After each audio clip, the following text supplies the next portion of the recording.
upayakan kekuatan finansial, kita sampai kemudian melupakan sehingga berlebihan sehingga kemudian harta itu masuk ke dalam hati. Harta itu seharusnya kita genggam di tangan, kita kuasai, bukan dikuasai orang lain, kita yang menguasai, dan tapi jauhkannya dari dalam hati kita. Tidaklah dua serigala lapar yang mengambil seekor kambing lebih berbahaya baginya dari ambisi seseorang pada harta dan kedudukan bagi agamanya. Jadi artinya ini serigala mendekati kambing itu tidak lebih berbahaya dibandingkan ambisi seseorang yang ingin kaya raya. Akhirnya karena ambisinya yang terlalu besar melupakan mana batasan yang boleh dan mana yang tidak. Maka sangat penting kita untuk seimbang antara dua kalimat ini. Kita genggam harta di tangan, tapi kita tidak boleh masukkan ia ke dalam hati. Ini harus seimbang. Kemudian saya ingin juga sampaikan mengenai kabar akhir-akhir ini tentang vonis yang berbarengan dengan kabar tadi kumis adalah tentang vonis penjara. Banyak yang kemudian merasa puas atau merasa kurang puas. Banyak merasa tidak puas.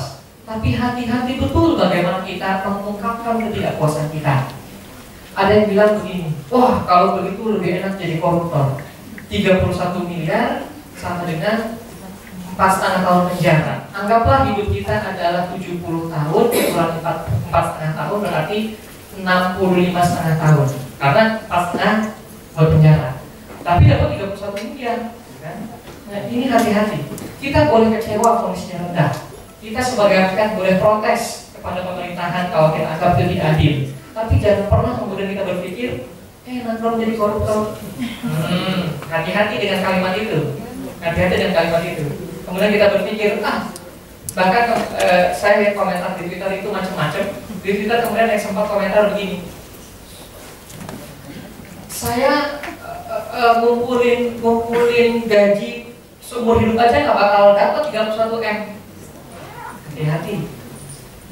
Mungkin karena perkataan dia seperti itu kan dia sampai sekarang nggak dapat 31 M. Kenapa? Karena mikiran orang miskin, Muhammad. Itu kan sama saja dengan kita kemudian mengingkari kekuasaan Allah bahwa Allah itu akan memberikan harta dari arah yang tidak duga-duga. Orang-orang bertakwa baginya dijadikan jalan keluar dan harta dari arah yang tidak disangka-sangka. Dengan dia berbilang begitu, nggak mungkin saya dapat 31 M walaupun kerja seumur hidup. Artinya dengan secara langsung dia mengatakan tidak mungkin Allah memberikan saya harta 31 M. Dua kemungkinan, dia mengaku dirinya tidak bertakwa atau dia tidak mengakui kekuasaan. Ini bahaya ini. Tidak mengakui dirinya bertakwa juga bahaya. Atau levelnya seperti apa katanya Ustaz ya. Tapi kalau tidak mengakui kekuasaan Allah lebih bahaya lagi. Ini lebih bahaya lagi. Artinya ini bahaya dari sisi akidah juga bisa dipertanyakan. Dan biasanya para motivator kan sering bilang begitu ya kan? Apa yang ada di kepala kita itulah kayak kenyataan. Kalau dia udah bilang begitu, nggak mungkin dapat 31 M. Beneran nggak mungkin deh. Nah ini hati-hati betul dengan apa yang kita pikirkan. Karena pikiran kita berubah menjadi perasaan. Perasaan itu mendorong kita untuk action. Action itulah menjadi hasil. Bagaimana kita hendak mengharapkan hasil yang baik dalam pikiran kita? Tidak. Lanjut ke jurus kedua. Ini nyambung ke jurus kedua. Jurus kedua adalah investasi untuk isi kepala sebelum investasi untuk isi neraca. Oke? Investasi untuk isi kepala sebelum investasi untuk investasi untuk isi kepala sebelum investasi untuk isi neraca. Artinya apa? Mind your head. Kepala dulu baru kantong. Isi kepala dulu dibenerin. Kalau isi kepala sudah benar, insya Allah isi kantongnya juga benar. Kalau isi kepalanya nggak benar, isi kantongnya juga nggak benar. Maksudnya apa? Pertama yang tadi saya sampaikan, berpikiran positif supaya kita punya sikap yang positif, supaya action kita juga positif.